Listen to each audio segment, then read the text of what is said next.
耶稣看见拿但业来，就指着他说：“看哪，这是个真以色列人，他心里是没有诡诈的。”拿但业对耶稣说：“你从哪里知道我呢？”耶稣回答说：“腓力还没有招呼你，你在无花果树底下，我就看见你了。”拿但业说：“拉比，你是神的儿子，你是以色列的王。”耶稣对他说：“因为我说在无花果树底下看见你，你就信吗？你将要看见比这更大的事。”又说：“我实实在在的告诉你们，你们将要看见天开了，神的使者上去下来，在人子身上。”以上。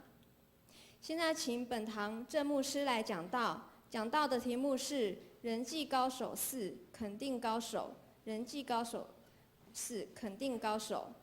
我们同心来祷告。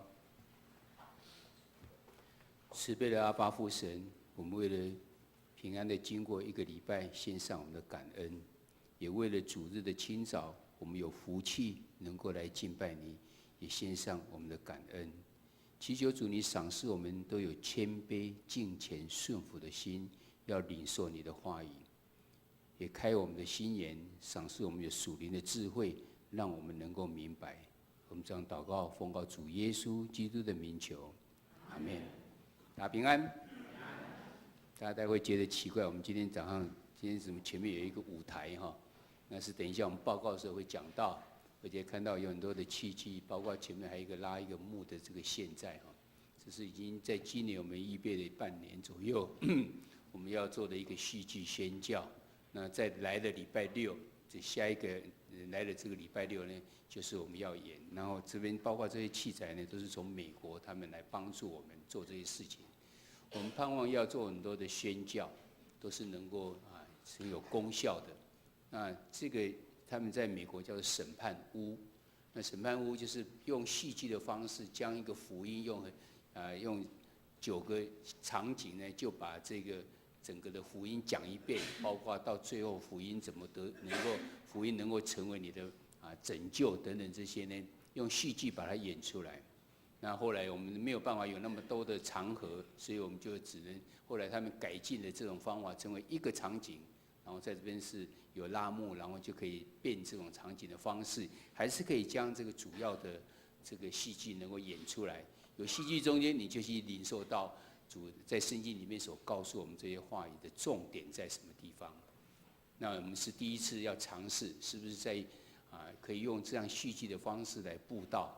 那美国他们就派人来帮助我们，包括这些器材的使用、器材的借我们使用等等这些。中间有很多人付出他们的努力，包括我们有这个导演，我们有等一下还有这个他们这些整个器材，整个搭这个架，还有戏服等等这些，他们利用每个周礼拜2的晚上来这边排练等等这些。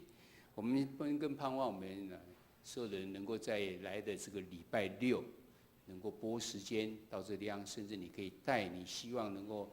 向他传福音的人可以带着，这是我们主要，当然还是我们自己会内的这些会友们，因为我们希望从你们来自己参与这种布道的时候，听听你们的看法是如何，是不是美国他们认为很好的方式，在台湾是不是也可以这样的使用？我想这是我们在努力要将福音传出去一个方法之一。包括这个礼拜6，我们也要将我们今年的重点之一的社区报也要出刊了。今天早上我已经看到它的编排的初稿已经出来的。那我们更盼望这些都是成为我们整个布道上的帮助。为什么我们要做这些事情呢？因为主耶稣在马太福音第28章，他要升天之前，他告诉我们大使命：你要去使万民成为他的百姓，就是要我们去宣教。你要如何能够去宣教呢？你当然跟人要有好的关系，你才有办法宣教。否则人一看到你就不喜欢跟你谈，继续谈下去，你怎么可能会有机会跟他传扬福音呢？所以我们盼望在过去这中间，我们就希望就明白神的心意是这样子。那所以我们必须要有的那个提升我们的人际关系的能力，我们才有机会能够去完成这大使命。所以我们已经经过了好几个礼拜，我们用福音主日来提这个。在3月17号，我们讲到了关系高手；4月21讲到角色高手。上次我们讲到是尊重的高手，今天我们要讲的是肯定的高手。我们还有一堂最后是饶恕的高手。我要跟大家复习一下，因为这已经有一段时间了，现在是8月了，所以这是已经是5个月前所讲的第一堂开始。所以在关系高手第一的里面呢，我们其实写到怎样？我们要有跟人要有好的关系，乃是最基本是你跟谁有没有很好的关系。我们当时所用的经文是讲到亚当跟夏娃。当神觉得亚当自己一个人不甚好的时候呢，为他造了一个配偶能够帮助他。当亚当第一眼看到夏娃的时候，他说：“你是我骨中的骨，肉中的肉。”这是多么亲密的关系。但是当夏娃去吃了善恶果之后，那时候神再要见到他们，他们躲起来了。后来见到神的时候，神问他们为什么时候，亚当改口了，他说：“你所创造的那个女人，不再是肉中肉，不再是骨中骨了。为什么？因为他们违背了跟神的关系，跟神的关系已经破坏之后，人跟人之间关系就开始生变了。所以你要使人跟人的关系能够再和好的，你只有回到神的面前来。当你再次跟神来建立美好关系的时候，神就会拆毁了人跟人中间的这个城墙。你跟神的关系越亲密越和谐，人跟人的关系才有可能会亲密跟和谐。我们看看十字架，耶稣为我们钉在十字架的时候，这个纵轴呢是神跟人的关系。透过主耶稣，我们就跟神有很好的关系；透过主耶稣，人跟人左右的关系呢就有很好的关系。这是第一个我们学习到，你要跟人要成为一个人际高手的时候，你必须要回到你的关系到底是不是正确，不是靠我们的努力想要跟哪一个人和好而已，因为你心里面一定充满着很多的一些不满，一些觉得对人有意见的偏见等等这样。当你回到神的面前，再次体会到神饶恕我们，体会到神这样不计较我们这些不完美的部分的时候，你也才能够去学习，对别人也能够这样子。这是第一堂我们所学习到。第二堂我们讲到角色的高手，人的角色到底如何认定呢？是自己来认定吗？自己认定是怎样子的高手？自己认定自己是怎样的角色吗？我们用的经文是讲到一个税吏，叫利未。他在所有的犹太人的眼中，他就是一个罪人，是不会得救的人，因为他怎样？他是讹诈他们这些以色列犹太人，替罗马政府在收这些税收，他应该是不能得救的人。但是主耶稣竟然呼召他成为12个门徒中间之一。后来他就是手写的马太福音，就是他写的税吏、利未。到底我们每一个人的角色是自己认定呢，还是神认定我们呢？应该是神认定我们才是最重要的。我们认为说成为12个使徒有没有重要？当然非常的重要。不要忘了我们现在的福音，全世界约有1/3的人，就是20几亿的人是成为基督徒。这基督徒是怎样传出来？就是靠主耶稣所选的12个使徒去传出来的。所以这12使徒非常的重要。耶稣要将这么重大的责任交给一个人，他一定是非常的认知的他，因为他认定的利未，你就是可以成为那样子一个人。后来利未就真的成为这样子的人，但我们却常常有我们的偏见在。所以其实我们在角色要成为跟人之间关系的时候，我们要角色高手呢，我们要开始放下我们一些传统，放下一些我们的惧怕、我们的固执、我们的怀疑，我们有肤浅的这种理智的分析，我们只有单单来接受主耶稣，回到跟主耶稣之间、跟神的关系正确之后，你再回来的话，你就知道第一个知道你自己的角色是什么，你的命定是什么，你就能够活出神创造你的目的。神要创造我们，就是在任何一个角色的时候，你能不能容神益人呢？当你能够容神益人的时候，你自然就能够建立一个很好的人际关系在。这是我们所上的第2次。第3个我们讲到是有关尊重的高手。尊重高手，我们乃是讲到保罗。保罗他写的在我们新约里面也叫腓利门书，它只有1章而已，所以没有第几章，它1节到25节。保罗写的腓利门书呢，是为了一个奴隶叫阿尼西姆。阿尼西姆呢，他偷了他主人的东西，然后逃跑了，然后遇见了保罗，保罗传福音给他，他成为基督徒，他的生命得到改变了。还是要回去面对他当初所犯的错误，所以保罗要他回去再见他的主人。在当时候的奴隶制度之下，主人有可以决定奴隶的生命的主权。他说不定回去的时候，主人生气之下就要让他死掉，他也不得已必须要这样。但是保罗为了他写的腓利门书，然后希望他带回去给他的主人腓利门来看。我们看到保罗其他的书信中间，他非常的尊重，他跟他的同工之间呢，他用尊重的这种态度去面对了他所有的同工，他连那个奴隶他也用这样子的方式来去看待。所以保罗，这是他生命的特质，也是希望我们成为人基督徒所有的生命的特质。但我们更要看怎样？看神，对神对人的尊重是更高超。你觉得我们人是配得神这样子拯救我们吗？但是神既然为了我们，他差遣他的独生子耶稣为我们钉在十字架上。他为我们钉在十字架上的时候，他又尊重我们，他还不勉强我们照他的意思走。他虽然为我们舍命了，但是没有告诉你说你绝对要这样子，要相信我，因为我已经为你们舍命了。他还是把这个主权交代给我们，甚至包括善恶果。明明有一些善恶果在，他就不要建善恶果就好了，不要有善恶树再好就好了。但是他还是建造了它，然后告诉他们，只是告诉他们，不勉强，不规定他们，叫他们绝对不能去吃，是告诉他们，希望他们能够在自由意志之下，能够决定这些。神主耶稣为我们流他的宝血之后，他也是同样，他在等待着我们，他没有。他只是在寻找我们，在等待我们，他没有在勉强着我们。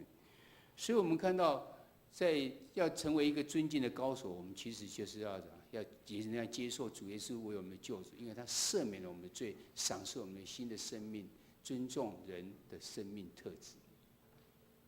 这是我们所学习要成为人际高手里面的第3讲。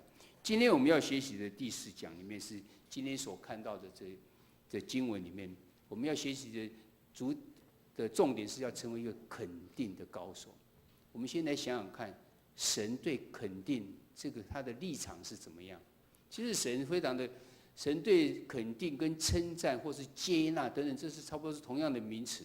肯定他、接纳他、称赞他的立场到底是怎样的？我们看神他创造了天地之后，他6天整个创造完之后，在创世纪第1章第31节，他说了一句话。他看着一切所造的都甚好，他对他所造的东西，他觉得都非常的好。神自己也赞赏了他自己所做的。其实肯定、赞赏、称赞、接纳，都是创造力的一部分。我不知道看到这个时候，你会不会觉得你自己回想，你在日常生活中间，你每天晚上在要休息之前，你有没有回想在这一天所做的事情，是不是都是甚好呢？你能够像神这样子的对你自己的肯定吗？其实这是给我们一个反省力，因为神这样子做，表示他常常会对他所做的事情，他重新会再 review 一次一样。我们也是不是也应该常常有这样？这是神他对肯定的立场，他非常的肯定赞赏他自己所做，他也希望我们每一个人都能够肯定赞赏我们自己所做的。当神差遣他的独生子下到地面上道成肉身之后，神常常在他主耶稣最需要的时候的那个重要的时间点的时候呢，就肯定了他。曾经讲过2次说，这是我的爱子，我所喜悦的。一次是在主耶稣在给施洗约翰他受洗的时候，当他受洗从水中上来的时候，天开了，有一个声音说，这是我的爱子，我所喜悦的。神就用这样子来肯定了主耶稣是弥赛亚的这个身份。还有一次呢，是在山上在变貌的时候，主耶稣要到耶路撒冷要受难之前，他在一个山上变貌，他带了4个这个门徒上去的时候，在他面前变貌了，有摩西有以利亚出现的时候，那时候再有一次声音，天打开了，有声音来讲说：“这是我的爱子，我所喜悦的。”我们看到父神对他独生子的重要时刻的时候，他都亲自来称赞跟肯定。不只是像我们看到旧约里面呢，当摩西带领以色列人出埃及，他带领的是几百万人出埃及到旷野的地方。你可以想象那种场合会多么的混乱，多么需要有一个强有力的领导力才有办法。否则的话，一定有很多的怨言会产生。果然也是没错。但是呢，连他的哥哥亚伦跟他的姐姐米利安都产生了怀疑，他们甚至质疑摩西说：“难道神真的只能透过你来讲话吗？”所以这时候神就出面了，要肯定跟摩西。记载在民数记第12章第7节到第8节，神这样子说：“我的仆人摩西不是这样，他是在我全家境中的，我要以他面对面说话，乃是明说，不用谜语，并且他必见我的形象。你们毁谤我的仆人摩西，为何不惧怕呢？”你想想，神要是替你说这种话的话，是不是多么的肯定你啊？后来当然是米利暗，因为他毁谤了神，毁谤了摩西，他就得到了大麻风。但是神也透过摩西为他代求之后，他就得到了洁净。神在你需要的时候，他就肯定，他就称赞。所以其实呢，要在真理中间的这个肯定跟称赞呢，常常可以使人怎样产生极大的力量。也可以使人呢，在沮丧的时候呢，变成喜乐，或者是在失望的时候呢，他就看到了那个盼望。在人没有目标的时候，迷失方向的时候，他就得到的这样能够知道的目标在什么地方。肯定跟称赞是多么的重要，不只是神对人而已，因为神给我们一个示范，就是希望我们能这样。那人跟人到底应该怎样呢？我记得在前一次的时候曾经讲过一个故事，说有一个人，他要到车站之前的时候，他经过时看到在地面上有一个残障的人。他在前面摆了一些笔，一些东西在，那而且他因为行动不方便，他旁边也摆了一个要收钱的地方。那个人就是不经意的就以为是一个乞丐，就丢了100块，然后就走掉了。没有多久，他又回头回来，他跟那个人跟他对不起，他说：“对不起，我刚才没有注意到，你是一个生意人才对，因为你是在卖笔。”我竟然把你看成是一个乞丐，我向你对不起。他就拿了一支笔，然后就走了，因为他用他的钱买了他的东西。经过11年之后，这个人再次经过火车站的时候，有一个人叫他了。这个人好像很面熟，到底是谁？一注意看，他是一个残障的。那个人自我介绍：“我天天在等着你。因为你在11年前的时候，你告诉我说我是一个生意人，我就接着说，对，我应该是一个生意人，我怎么会好像让人家看起来好像乞丐呢？所以我就开始努力，我要成为一个生意人。他已经在火车站的旁边一个店面，他成为一个生意人了，他开始做起生意来了。他不再认为他是一个乞丐，他不需要人家来怜悯他了，他乃是靠他自己的力量来做起生意来了。你给别人的肯定，给别人的称赞，给别人的接纳，有多么大的力量在？你使人开始讲，一个沮丧的人就得到了喜乐，失望的人得到了希望，迷失方向的人获得了目标了。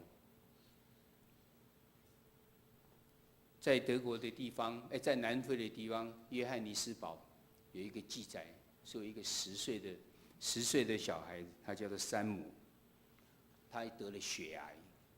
他就做了化疗，化疗过程中，我们知道他有很多的改变，特别是头发会一直掉，整个都掉光了，就成为一个光头的。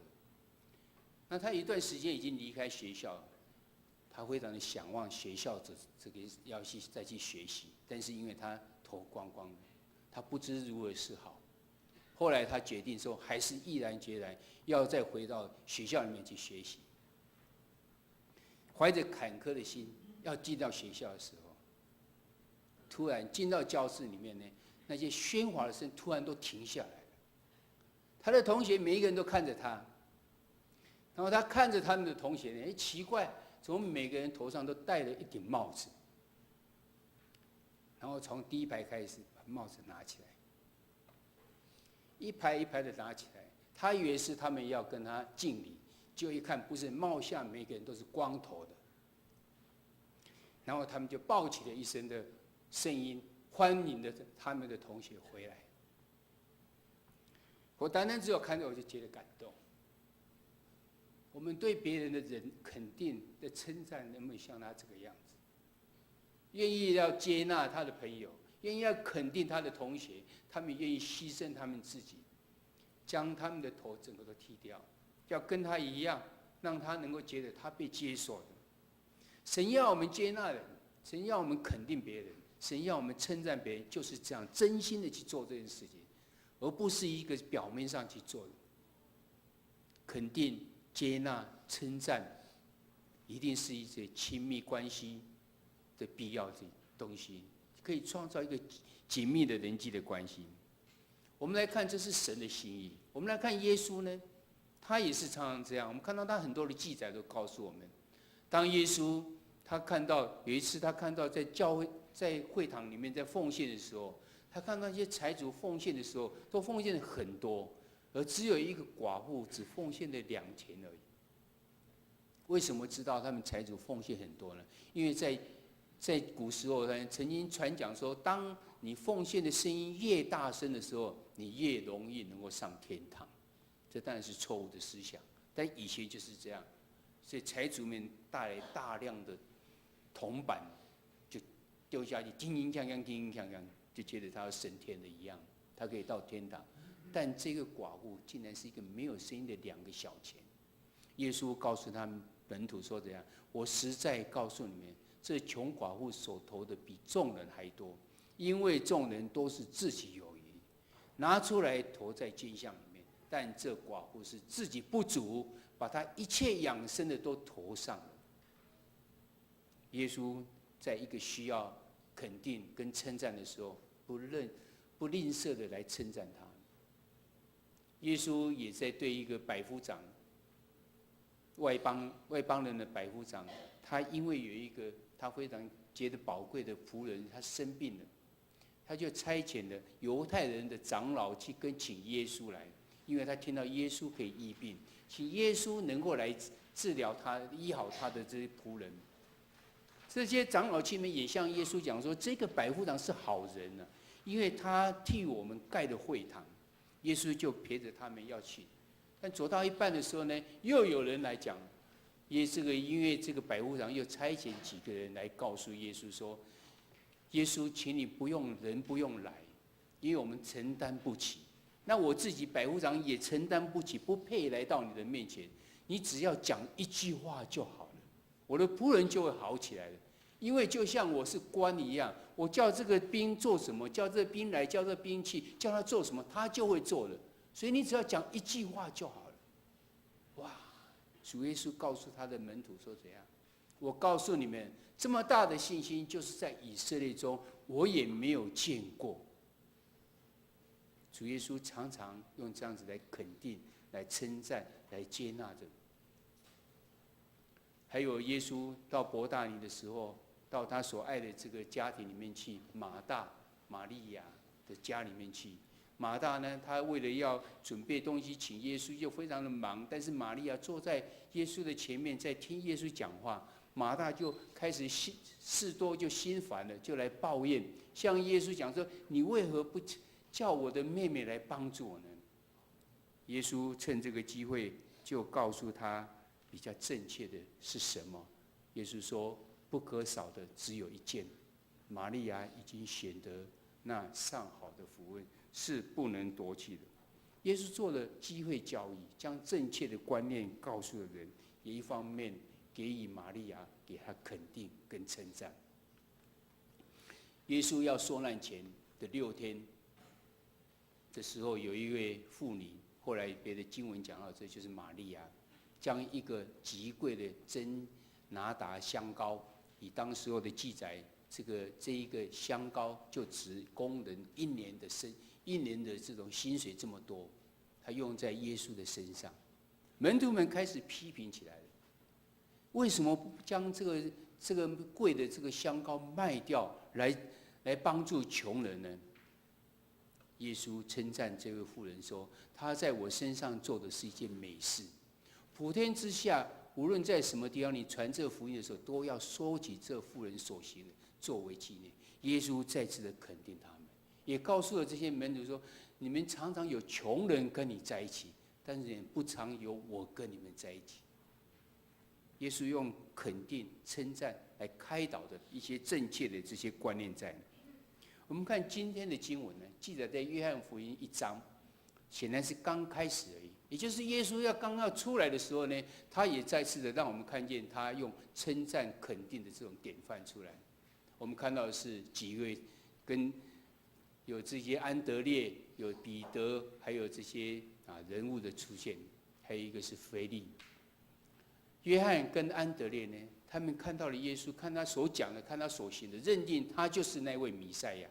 安德烈就去找了他的哥哥西门彼得，而另外腓利呢，他就去找了另外一个叫拿但业的，就对他说：“摩西在律法上所写的，和在众先知所记载的那位弥赛亚，我们遇见的就是约瑟的儿子拿撒勒人耶稣。”这位拿但业，我们大概会觉得很奇怪，这个名字好像很少看到，也是没有错。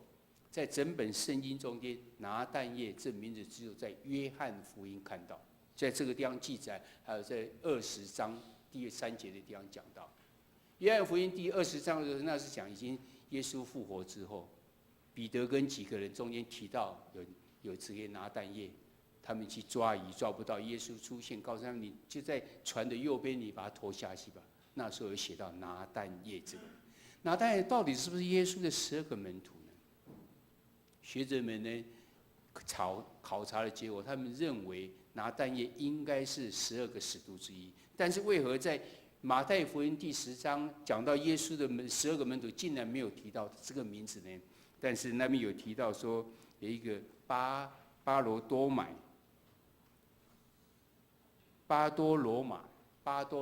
这个名字，而且是跟腓利摆在一起，腓利和巴多罗买。所有出现在12个使徒中间名字的时候呢，巴多罗买都跟腓利摆在一起，所以很显然他觉得说这个腓利跟巴多罗买应该是很好的一个。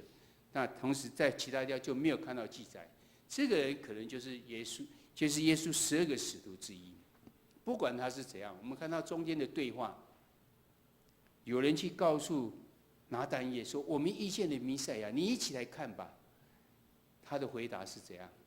拿撒勒还能出什么好的吗？你觉得这句话是一个很尊重的话吗？当然不是啊。那怎么可能会出一个好的人物出来呢？拿撒勒是一个小城而已。他就这样子的回答。其实这是我们多数人都持有的态度。我们总是会持有不信任、不接纳、不想明了的这种态度，甚至我们会有很主观的观念，例如是对地域、对种族、对教育者，甚至对他穿的衣服、对他讲的话、对他外观，第一眼的时候，我们就有一个非常会先入为主的这种偏见在。我想我们每一个人常常都有这样，牧师也曾经犯了这么一个错。我们最近就在研读在乌干达，他有一个很大转变的那位领导人物，叫做穆耶翰牧师，是从乌干达来的一个牧师。他第一次到台湾的时候，就有信息放出来，是穆耶翰，就是我们很早以前就看到有一个转化这个 DVD 里面讲的，乌干达经过转化之后，他们的监狱不再有官人了。哇，这么大的转化，多么让人家渴慕！那里面的一个重要人物就是穆耶翰牧师。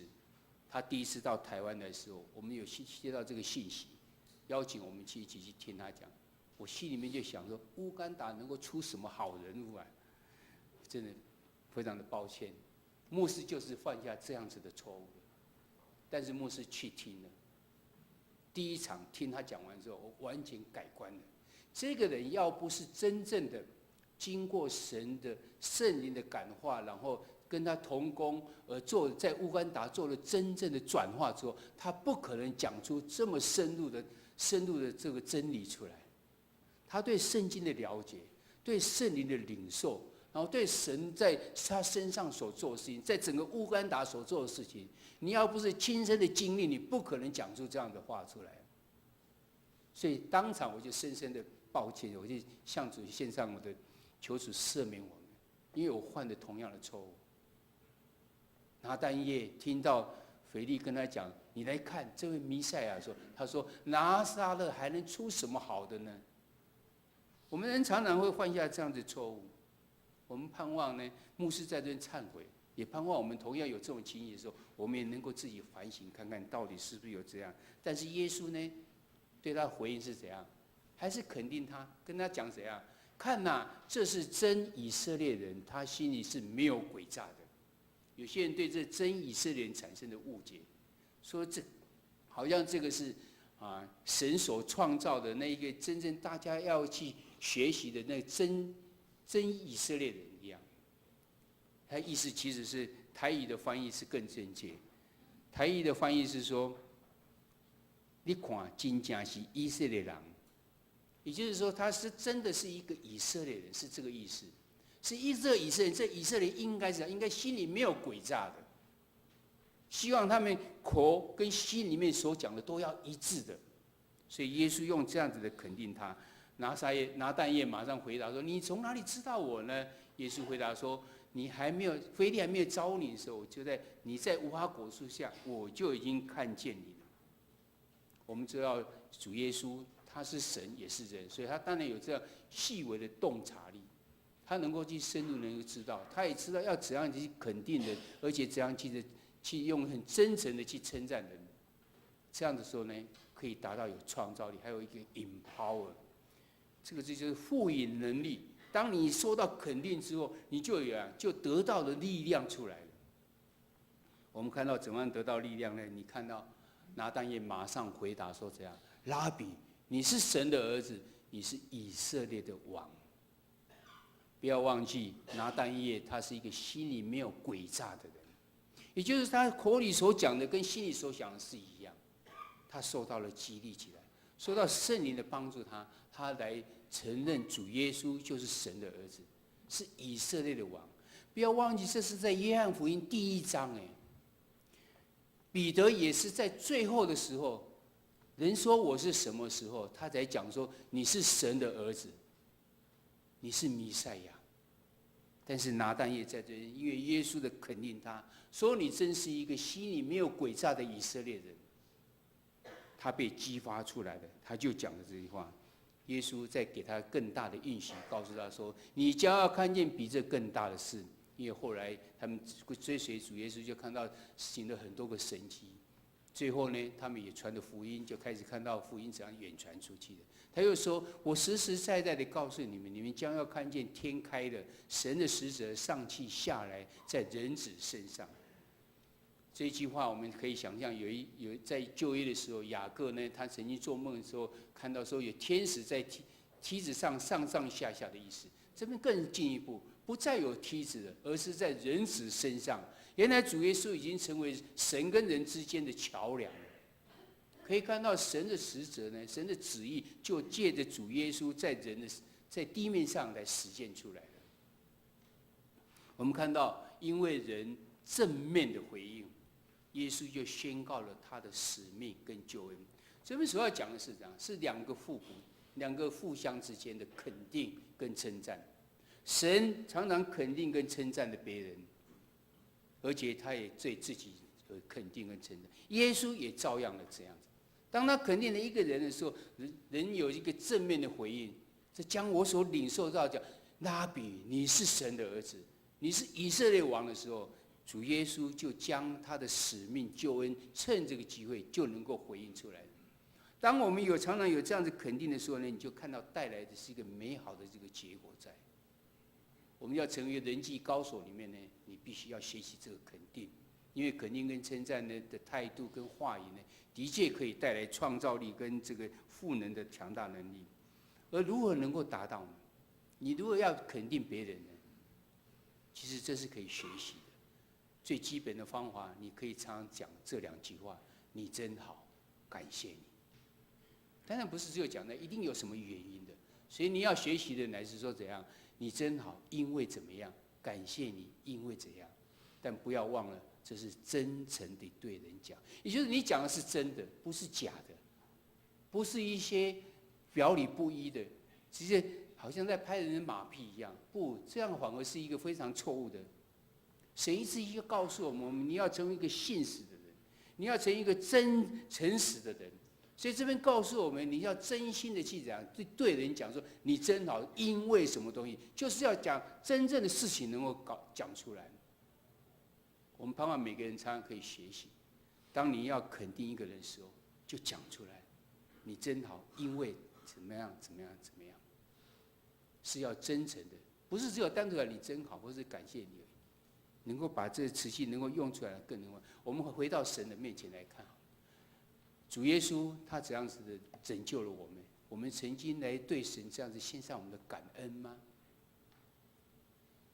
肯定、称赞、接纳，不是只有单方向。神肯定我们，我们也肯定神怎样子的，主耶稣怎样子的来对待的我们。你曾经对主耶稣这样说过吗？耶稣，你真好，因为你钉死十字架为我的罪死。你曾说，耶稣，感谢你，因为你为我死，所以我愿意接受你做我的救主。